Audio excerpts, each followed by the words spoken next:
ॐ परं तत्त्वाय नारायणाय गुरुभ्यो नमः।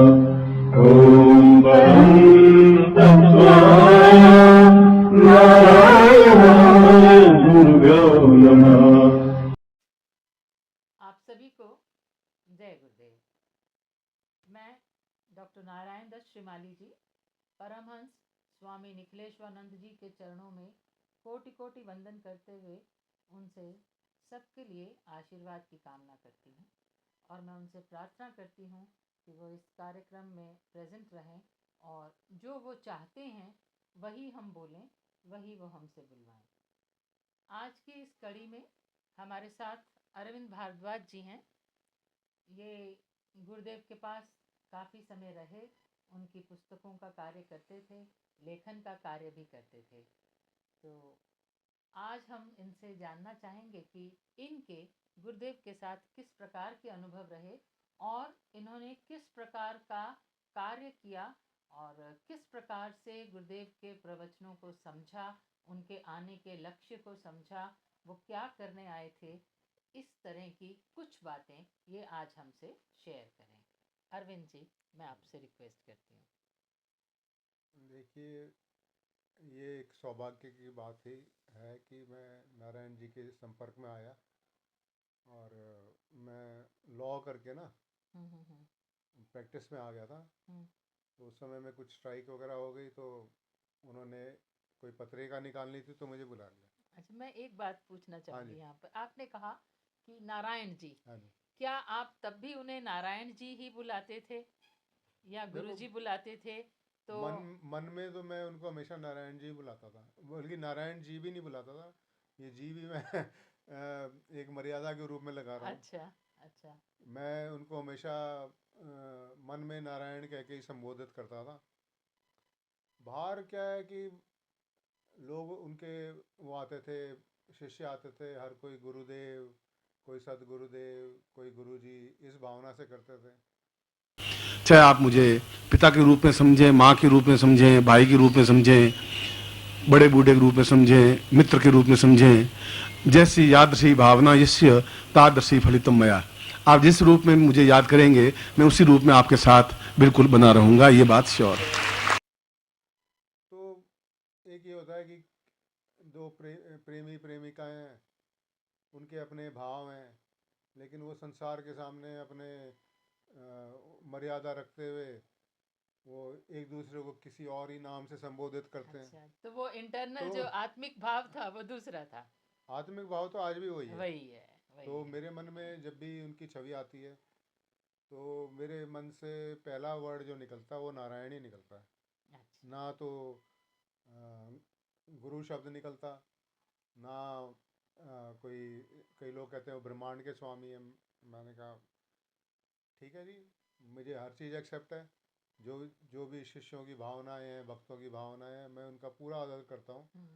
लेकिन मेरे मन में ना उनको, उनकी पर्सनैलिटी को एसेस करने की मेरे अंदर हिम्मत है कि मैं कर सकूं कि वो कौन है। कई लोग कहते हैं वो ये है, ये मेरे अंदर कोई भाव नहीं आता। कभी वो कुछ रिवील कर देते हैं तो मैं भौचक्का हो जाता हूँ। मैंने कहा ठीक है, आपने ऐसा एक भाव दिया है तो ऐसा हो सकता है, लेकिन मेरी बुद्धि उस चीज़ को कैप्चर करने में असक्षम है। तो उन्होंने मुझे रखा। अब हम भी औरों के औरों के ही उस पे है ना। उस समय हम यंग भी बड़े थे, हमें कोई समझ भी नहीं थी किसी चीज़ की, आज भी नहीं है वैसे कोई ज़्यादा समझ या किसी कोई ज्ञान। तो हम भी सब, वो लोग गुरुजी कहते थे, हम भी गुरुजी कहते थे, अच्छा। है ना। लोग चरण स्पर्श करते हैं, हम भी चरण स्पर्श कर लेते हैं। फिर काम करते करते उन्होंने एक बहुत ही बड़े काम पे लगा दिया, जो मैं आज एहसास करता हूँ कि बहुत बड़ा काम था वो था उनके जो प्रवचन थे, वो जो साधना करते थे, शिविर करते थे, उससे पहले वो प्रवचन करते थे। हाँ, तो उन प्रवचनों को हिंदी में लिखना, फिर उनको ट्रांसलेट करना, वो सब पत्रिकाओं में आए भी हैं। हाँ, आते ही हैं, हर ठीक है बार जी। आते हैं। और ऐसा नहीं है कि सिर्फ हमने किया, हमसे पहले भी बहुत लोग कर रहे थे। और लेकिन हमें मैं नहीं कह रहा कि हमने अच्छा किया, किसी ने क्या किया, लेकिन हमें जो सौभाग्य प्राप्त हुआ वो बहुत बड़ी बात है। क्योंकि उसमें उनके जो, फिर मैं नारायण जी वर्ड यूज़ कर रहा हूँ, मुझे माफ़ कीजिएगा। नहीं नहीं, कोई बात नहीं है, क्योंकि है। आपका जो आत्मिक हाँ। भाव है ना, आप उसी से चलिए। तो उन्होंने जो एक मौका दिया, वो एक ऐसा मौका मिला कि उनके व्यक्तित्व को अंदर तक झांक के देखने का। एक एक अंग्रेजी में एक वो होता है वर्ड, आइसबर्ग, हिमखंड। हिमखंड क्या होता है? वो कहते हैं, मुझे नहीं मालूम, लेकिन मैंने साइंस में पढ़ा है कि वो सिर्फ 1/16वां हिस्सा पानी से ऊपर होता है, बाकी पूरा पानी के नीचे होता है। बाकी 15/16वां हिस्सा नीचे होता नीचे होता है। तो इनके व्यक्तित्व के बारे में मुझे आज तक जितना समझ में आया है, वो इतना ही समझ में आया है कि जो इन्होंने दिखाया है, एक इन्होंने अपना गुरु रूप सामने रखा लोगों के, एक साधना और ये एस्ट्रोलॉजर और कई रूप उन्होंने सामने रखे। ये कुल मिला के जो ये कार्य करने आए थे, उसका सिर्फ 1/16वां हिस्सा है। बाकी सब कुछ क्या ढका रह गया नहीं, या नहीं। वो रिवील हुआ? नहीं, ढका नहीं रह गया। हमारी अवस्था ऐसी है। अब क्या नाम है, 4 साल के बच्चे को पीएचडी का ज्ञान देने लगे, वो तो ईश्वर बड़ी कृपा करके धरती पे उतरते हैं, फिर वो हमारे लेवल पे आके खड़े होते हैं, जितनी हमारी समझ है, जितनी हमारी बुद्धि है, फिर वो हमसे उसी तुतलाती हुई भाषा में बात करते हैं। बिल्कुल ठीक, बिल्कुल क्योंकि वो अपने लेवल पे बात करने लगे तो हमारे तो कुछ पल्ले पड़ना है नहीं। क्योंकि उन्होंने ये बात कई बार अपने प्रवचनों में भी कही हाँ जी। कि जब मैं योगियों और सन्यासियों में बोलता हूँ बैठकर तो कुछ तो और मेरी वही बोलता भाषा हूँ, होती है। गृहस्थ शिष्यों में बोलता हूँ तो कुछ और होता हूँ, हाँ। जब मैं सिद्धाश्रम में बोलता हूँ तो कुछ और होता है। तो वो जो है हर एक के स्तर पर उतर जाते थे। हाँ, बिल्कुल आपने सही कहा। और मैं जितने भी नारायण जी के फॉलोअर्स हैं, जो अपने आप को शिष्य मानते हैं, उनकी पूजा करते हैं, पाठ करते हैं, उनके बताए हुए मार्गों पे चलते हैं, तो मैं अपनी छोटी सी जितनी मेरी समझ आई है, उससे मैं सबसे यही एक रिक्वेस्ट करना चाहूँगा, एक उनसे कहना चाहूँगा कि उनके व्यक्तित्व को जानने के लिए, अगर आपने निखिलेश्वरानंद को जान लिया, तो आपने तभी आप पूर्णता पे पहुँचोगे। वो बार बार एक मंत्र कहते थे, पूर्णमदः पूर्णमिदं पूर्णात् पूर्णमुदच्यते। बिल्कुल बिल्कुल, पूर्णस्य पूर्णमादाय पूर्णमेवावशिष्यते। शिष्य आप तभी हैं जब आप निखिलेश्वरानंद को पूर्ण जान जाओ, वरना हम फॉलोअर्स तो बन गए हैं। मैं भी अपने आप को शिष्य नहीं मानता। शिष्य एक बहुत ऊंची अवस्था होती है। उनके शिष्यत्व की कसौटी पर खरा उतरना बहुत बहुत मुश्किल है, बहुत अवस्थाओं को पार करना पड़ेगा। जब गुरु है तो फिर दूसरा उसमें कैसे बैठ सकता है? फिर तुम कैसे अलग रह सकते हो? फिर तुम्हारा मेरा प्रेम है तो उसके बीच में से हवा कैसे निकल सकती है? आदमी तो बहुत बड़ी बात है, हवा भी नहीं निकले तब समझिए कि आपके मेरे प्राणों का जुड़ाव हुआ है, तब आपके मेरे प्राण जुड़े हैं। गुरु अलग हो जाए, आंख में से आंसुओं की धारा नहीं निकले तो शिष्य हुआ ही क्या? मेरे पैर में कांटा चुभे और आप रोटी खा ले रहे हो, धिक्कार है फिर आपको, फिर आप शिष्य बने ही नहीं। मैं चलूं और आप पांव से लिपट करके रह नहीं जाएं तो फिर शिष्यता क्या है? क्योंकि मैंने शिष्यता ली है। मैं भी उस जगह बैठा हूं जहां आप बैठे थे, वहां मैं भी बैठा था, और गुरु जहां मैं बैठा हूं वहां गुरु बैठे थे। मैं उस जीवन को जिया है, उस जीवन को आनंद के साथ लिया है। जब एक क्षण एहसास हुआ तो उनके साथ हो गया था। और आज भी मेरे जीवन में केवल एक ही सिर झुकता है, तो केवल भगवान के सामने या गुरु के सामने। तीसरे सामने सिर झुकता ही नहीं है और झुकेगा भी नहीं, गारंटी के साथ नहीं झुकेगा, कहीं झुक नहीं सकता। आपकी बात बिल्कुल सही है, लेकिन वो कोई कसौटी नहीं करते। कसौटियां हमने ही बना रखी हैं। वो तो बाएं फैलाए खड़े हैं। नहीं नहीं, आपकी बात ठीक है, कमी हमारी तरफ से है। हाँ हाँ, हमारी ही तरफ से कमी है। वो जैसा चाहते हैं हम वैसा नहीं बन पा रहे।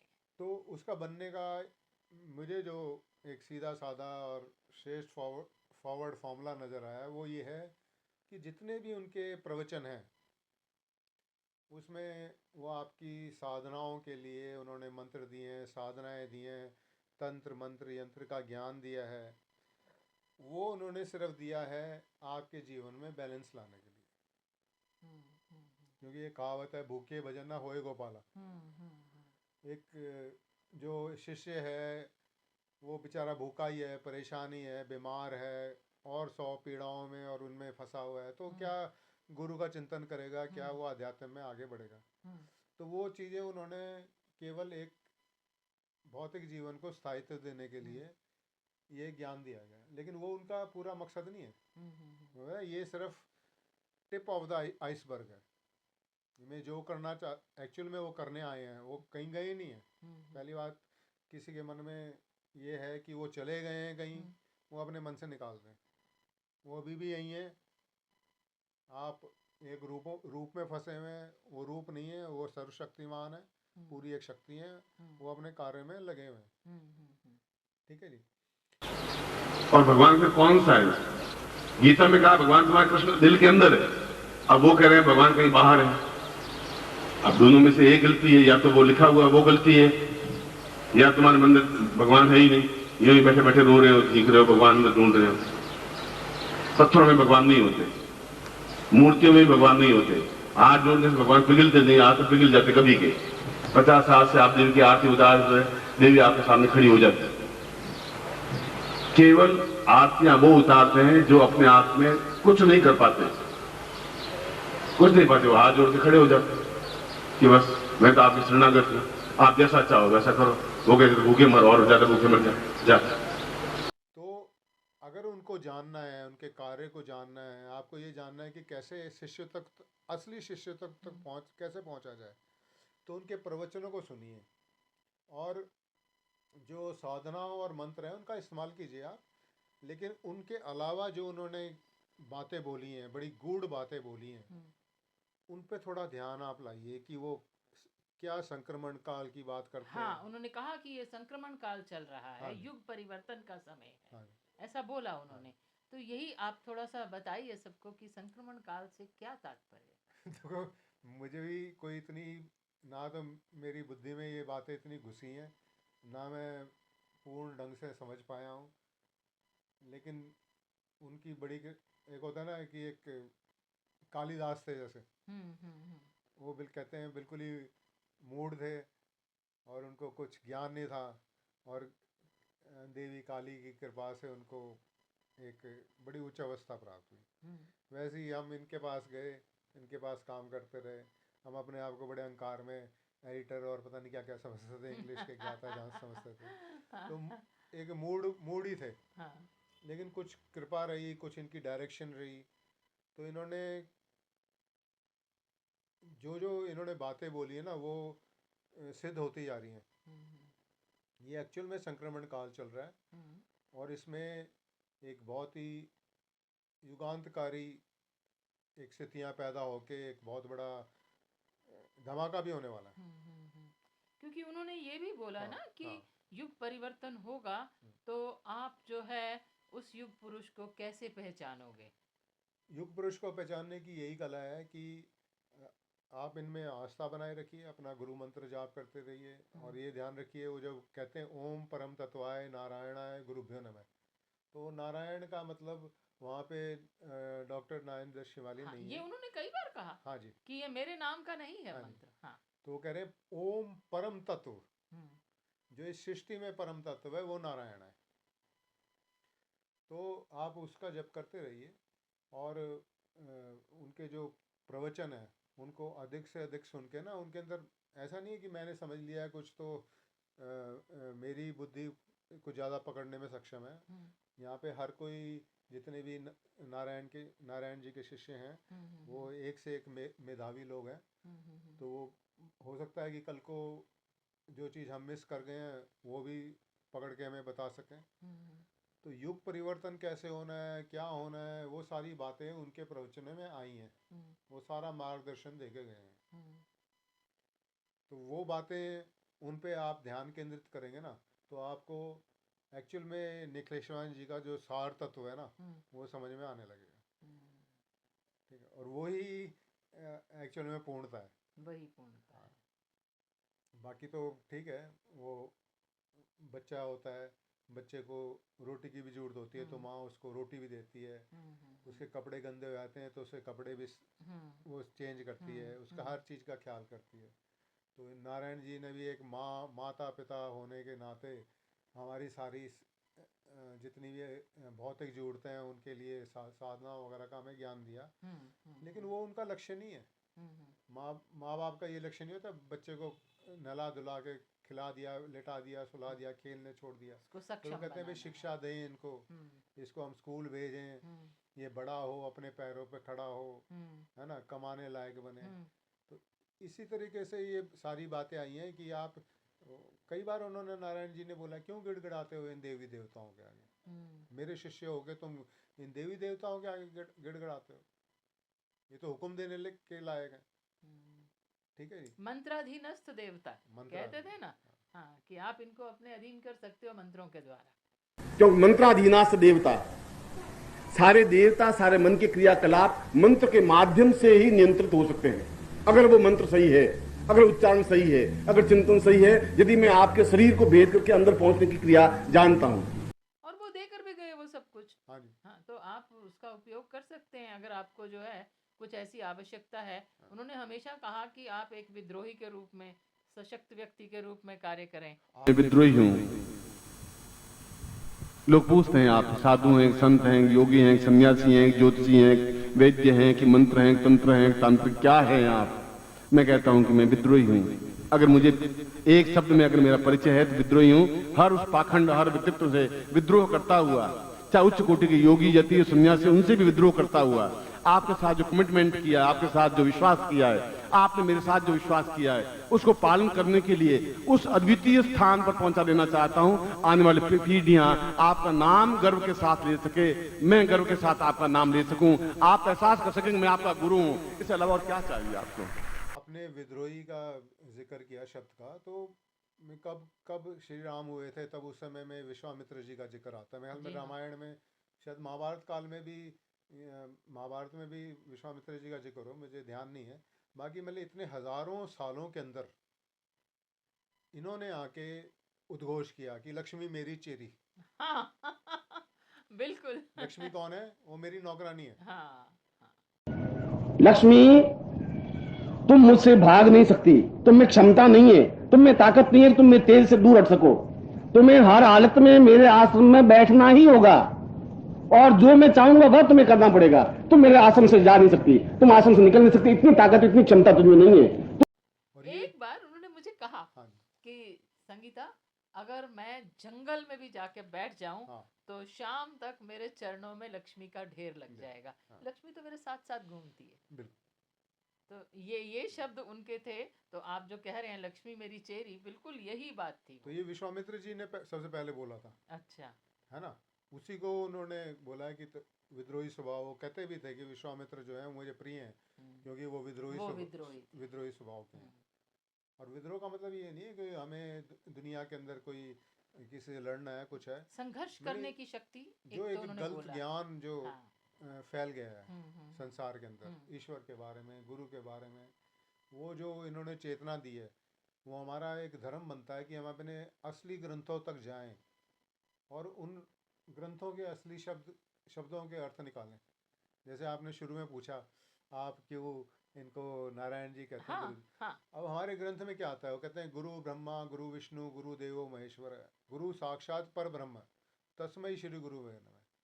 गुरु तो ब्रह्मा भी है, विष्णु भी है, महेश भी है, कोई बात नहीं है। मतलब ज्ञान आप किसी से ले सकते हो, किसी से ज्ञान लेने में कोई दिक्कत नहीं है। लेकिन साक्षात गुरु कौन है? वो कहते हैं परमात्मा है, पर ब्रह्म है। दत्तात्रेय भगवान से किसी ने पूछा कि आपके गुरु कौन है? कहते हैं जी गुरु तो सिर्फ एक ही है, सत है गुरु। सत का मतलब the wisdom of supreme truth, हमारे यहाँ बोला जाता है परम सत, ओम तत्सत। वो ही गुरु है, सत ही गुरु है और कोई गुरु नहीं है। ठीक है, सत का कोई ज्ञान देता है तो वो भी गुरु स्वरूप है।